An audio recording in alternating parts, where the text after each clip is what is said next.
Pendant des décennies, le Japon a été une exception financière dans le monde. Alors que les banques centrales relevaient leurs taux d'intérêt un peu partout, le Japon les maintenait proches de zéro.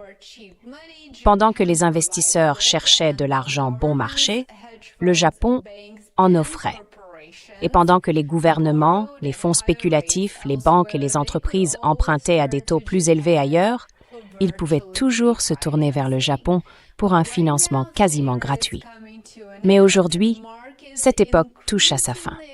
Les marchés s'attendent de plus en plus à ce que la Banque du Japon relève à nouveau ses taux d'intérêt, peut-être jusqu'à leur plus haut niveau depuis le milieu des années 90. À première vue, bien sûr, ça ne semble pas être un grand bouleversement. Après tout, on parle de taux d'intérêt qui passeraient de très bas à simplement un peu moins bas.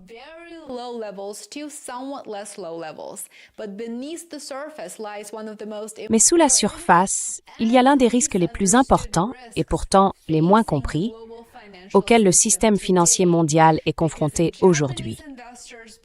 Parce que si les investisseurs japonais commencent à rapatrier leur argent, ce qu'ils ont déjà commencé à faire, d'ailleurs j'en ai parlé précédemment, et si le fameux carry trade sur le yen commence à se défaire, les conséquences pourraient aller bien au-delà du Japon.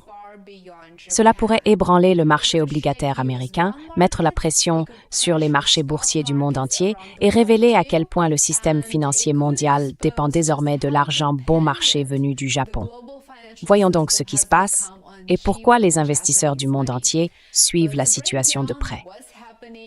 Pourquoi la Banque du Japon est-elle sous pression? Depuis près de 30 ans, le Japon a dû faire face au problème inverse de celui que connaissent aujourd'hui la plupart des économies occidentales. Il a lutté contre la déflation.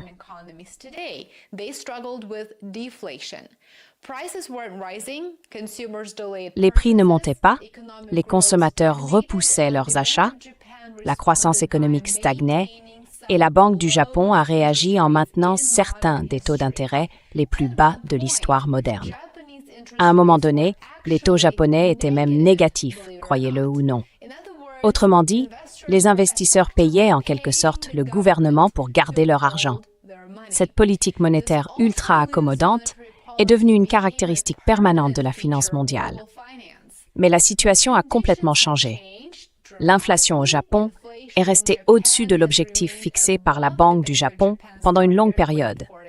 Les salaires augmentent désormais, les coûts d'importation restent élevés et le yen japonais s'est fortement affaibli face au dollar américain. Cette faiblesse de la monnaie est devenue un problème politique et économique de plus en plus important. Le Japon importe la majeure partie de son énergie et de nombreuses matières premières essentielles.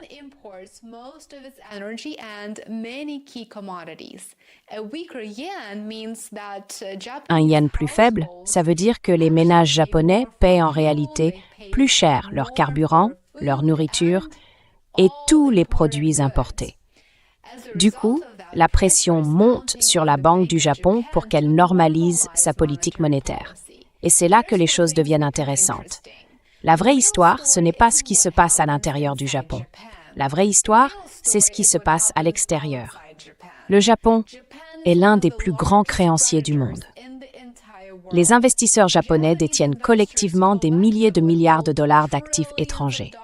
Ça inclut des bons du Trésor américain, des obligations européennes, de la dette d'entreprise, des actions, du capital investissement, des projets d'infrastructure, pratiquement toutes les grandes catégories d'actifs qu'on peut imaginer. Pourquoi?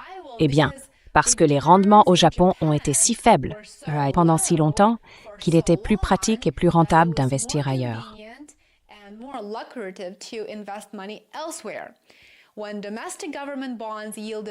Quand les obligations d'État japonaises rapportaient presque zéro, les investisseurs ont naturellement cherché ailleurs. Et si vous étiez un fonds de pension japonais et qu'un bon du Trésor américain offrait, disons, 4 ou 5%, alors qu'une obligation japonaise ne rapportait quasiment rien, le choix était évident. L'argent a quitté le Japon pour se diriger vers les marchés mondiaux.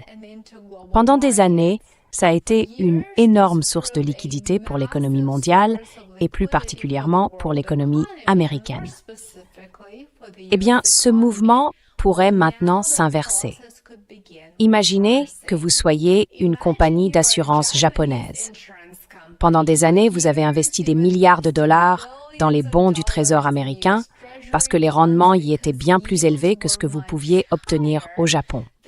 Mais aujourd'hui, la Safe les taux des obligations d'État japonaises remontent et soudain, vous n'avez plus besoin de prendre de risques de change.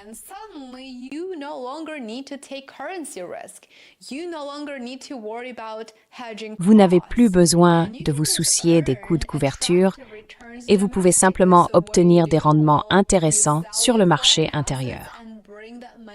Alors, que fait-on dans ce cas? Eh bien, on vend ses actifs à l'étranger et on rapatrie cet argent au Japon. Ce processus s'appelle le rapatriement d'actifs. Et s'il se produit à grande échelle, il pourrait provoquer de fortes turbulences sur les marchés mondiaux. Le Japon détient plus d'actifs étrangers que n'importe quel autre pays au monde.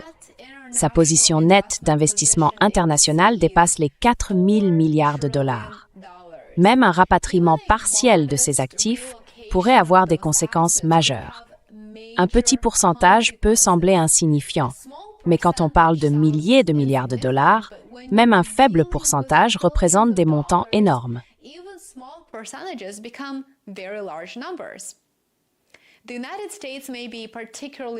Les États-Unis pourraient être particulièrement vulnérables. Le Japon fait partie des plus grands détenteurs étrangers de bons du Trésor américain et depuis des décennies, les investisseurs japonais contribuent à financer les déficits de l'Amérique. Mais que se passerait-il si ces investisseurs commençaient à vendre? Les rendements des bons du Trésor pourraient augmenter, le gouvernement américain devrait emprunter à des taux plus élevés, les taux hypothécaires grimperaient, le financement des entreprises deviendrait plus coûteux et les conditions financières dans l'ensemble de l'économie se resserreraient. C'est important parce que les États-Unis enregistrent déjà des déficits budgétaires énormes. Washington a besoin d'une demande constante pour les titres du Trésor afin de pouvoir continuer à fonctionner.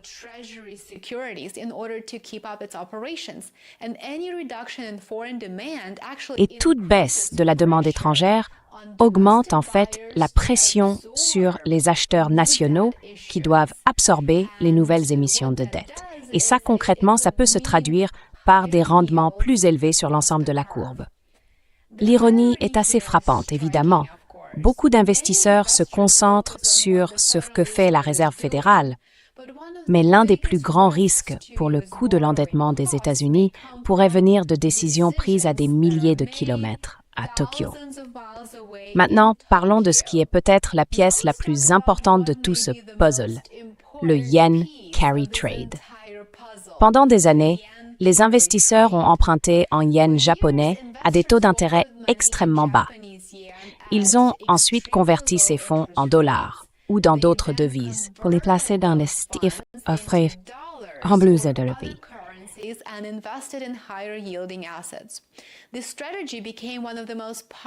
Cette stratégie est devenue l'une des opérations les plus populaires dans la finance mondiale.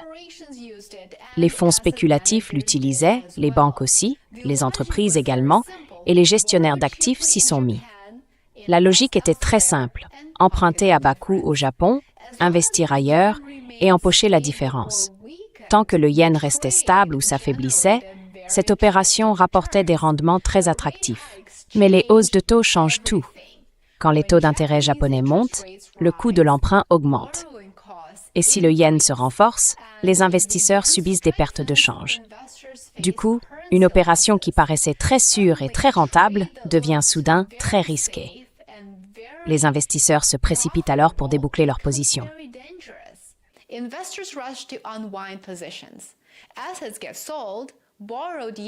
Les actifs sont vendus, les yens empruntés sont rachetés et la volatilité des marchés augmente.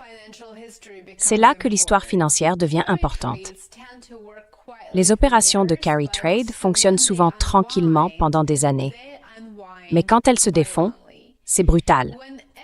Quand tout le monde essaie de sortir en même temps, que se passe-t-il? La liquidité disparaît. Les investisseurs vendent ce qu'ils peuvent vendre et leur but n'est pas vraiment de faire un profit. Ils veulent simplement se débarrasser de ces actifs. Ils ne veulent pas être ceux qui restent coincés à la fin. Alors, les actions baissent, les obligations baissent, les écarts de crédit se creusent, les marchés émergents sont sous pression et la volatilité se propage à toutes les classes d'actifs. On a déjà vu ce scénario sous différentes formes. So we've seen versions of this before.